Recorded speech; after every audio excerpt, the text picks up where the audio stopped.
नमस्कार, study IQ IAS में स्वागत है आपका। मैं हूं अमृत उपाध्याय। आपको पता है इस समय ईरान और यूएसए इजराइल के बीच में किस तरीके से टेंशन एस्केलेट हुआ है और इसकी वजह से ईरान ने हॉर्मुज स्ट्रेट पर नाकेबंदी कर दी है। हॉर्मुज स्ट्रेट को बंद कर दिया है। हॉर्मुज स्ट्रेट बहुत ही इंपॉर्टेंट स्ट्रेट है गल्फ ऑफ पर्सिया और ओमान की खाड़ी के बीच में, यानी फारस की खाड़ी और ओमान की खाड़ी के बीच में। और तेल सप्लाई का जो वैश्विक ग्लोबल जो चेन है, हमारा सप्लाई चेन, उसको डिस्टर्ब कर दिया गया है। इससे सप्लाई पर बहुत बैड इंपैक्ट आया है। और इंडिया अपने नेचुरल गैस के पूरे जरूरत के लिए 50% इंपोर्ट पर बेस्ड है, उसका 30% पार्ट यहीं से आता था और ये अब डिस्टर्ब हो गया है। इसकी वजह से सप्लाई पूरी तरह से बाधित हो गई है। अब इंडिया को जो इंडियन गवर्नमेंट ने जो स्टेप लिया है, वो स्टेप लिया है कि पूरे देश में इसेंशियल कमोडिटीज एक्ट 1955 को लागू किया गया है। हमें इस वीडियो में समझना है कि दरअसल ये इसेंशियल कमोडिटीज एक्ट क्या है। पहली बात, गवर्नमेंट ने क्या स्टेप लिया है और इससे क्या इंश्योर गवर्नमेंट करना चाहती है, इस पूरी चीज को हम इस वीडियो में समझेंगे। आइए, ये पूरा मामला दरअसल आप समझ गए हॉर्मुज संकट से ही जुड़ा हुआ है और बात आपकी रसोई तक आ गई है। सवाल आपके मन में भी आ रहा होगा कई दिनों से। कई जगह आपने देखा होगा यूपी में तेल के पेट्रोल पंप पर लाइन लगी हुई है, क्योंकि ये अफवाह है कि अब तेल नहीं मिलेगा, ठीक है, डीजल नहीं मिलेगा। तो इस तरह की अफवाहें भी आ रही हैं।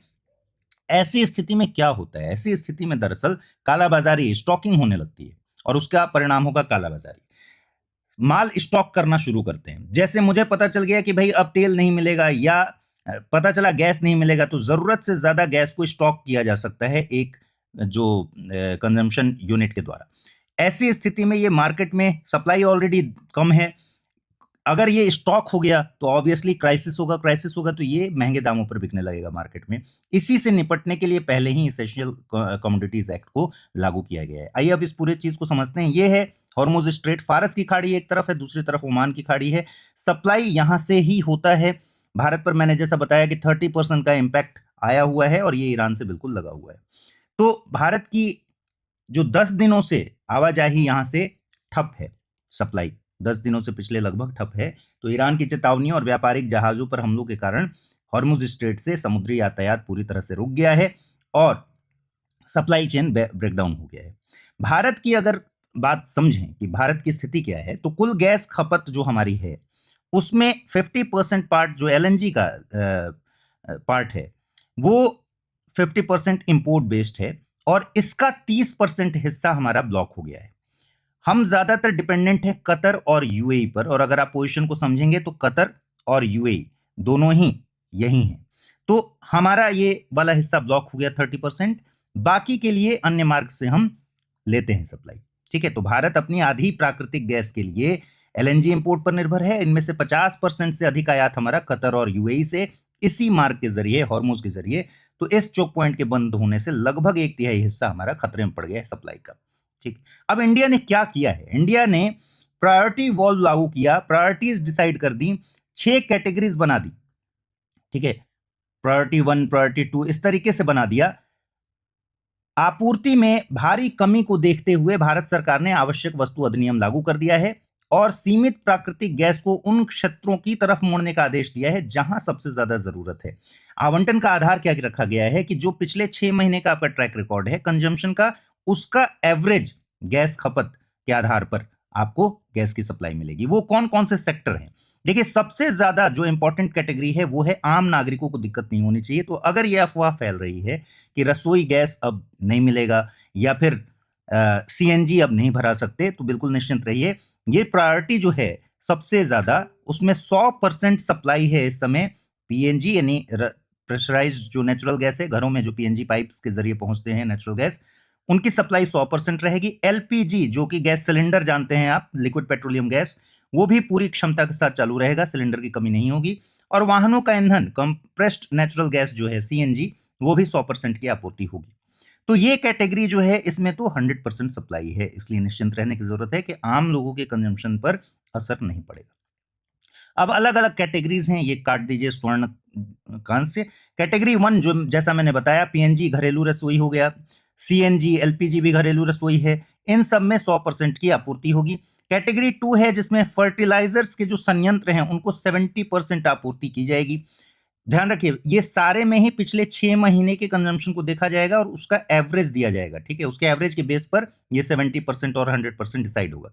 कैटेगरी 3 जो है वो 80% आपूर्ति की बात करता है, जिसमें चाय उद्योग, राष्ट्रीय गैस ग्रिड से जुड़े जो मैन्युफैक्चरिंग यूनिट्स हैं, इन सबको 80% की सप्लाई होगी। कैटेगरी 4 में 80% सप्लाई है सिटी गैस वितरण कंपनियों के जो वाणिज्यिक और औद्योगिक उपभोक्ता हैं उनको। और जो लास्ट कैटेगरी है जिसमें 65% से लेकर और कई बार कम भी होते जाएगा ये, जैसे रिफाइनरी में 65% है, इस तरह से भारी कटौती की गई है। तो थोड़ा मैनेज करने की कोशिश की गई है कि कहीं जरूरत के हिसाब से जो बहुत जरूरी कैटेगरी है उसकी सप्लाई बाधित ना हो, और जहां कटौती कर सकते हैं वहां अभी से कटौती करना शुरू कर दें। ठीक है, अब आपको ऑलरेडी पता है कि ये जो हॉर्मुज वाला संकट है ये केवल अब नेशनल बाउंड्रीज तक का मामला नहीं है। 2500 किलोमीटर दूर हॉर्मुज में हुआ है जो सैन्य तनाव, उसका असर 10 दिनों के भीतर नई दिल्ली तक आ गया, गैस की आपातकालीन स्थिति पैदा कर सकता है। अब यहां हमें समझना है कि आवश्यक वस्तु अधिनियम 1955 है क्या, दरअसल इसके प्रावधान क्या हैं, वर्तमान परिदृश्य क्या है। देखिए, इस अधिनियम को बनाया ही क्यों गया था? इस अधिनियम को बनाया गया है कि आवश्यक वस्तुओं की आपूर्ति निर्बाध रूप से उसकी सप्लाई बनी रहे, इसी को सुनिश्चित करना है, और कृत्रिम कमी को रोकना, आम उपभोक्ताओं के लिए अफोर्डेबल प्राइस पर, मतलब प्राइस भी ऐसा हो जाए कि अगर बहुत हाइक कर जाए तो आम लोग नहीं खरीद पाएंगे, तो प्राइस को भी कंट्रोल रखना, सप्लाई को कंट्रोल रखना, और इसी के लिए इस एक्ट की जरूरत थी। तो 1955 में इसकी आवश्यकता पड़ी। ठीक है, क्यों? क्योंकि उस समय अनकंट्रोल्ड मार्केट था और संकट के समय मुनाफाखोरी और शोषण का सीधा प्रभाव आम नागरिकों की खाद्य और आर्थिक सुरक्षा पर पड़ता है। इस बात को समझते हुए सरकार ने इस एक्ट को लागू किया।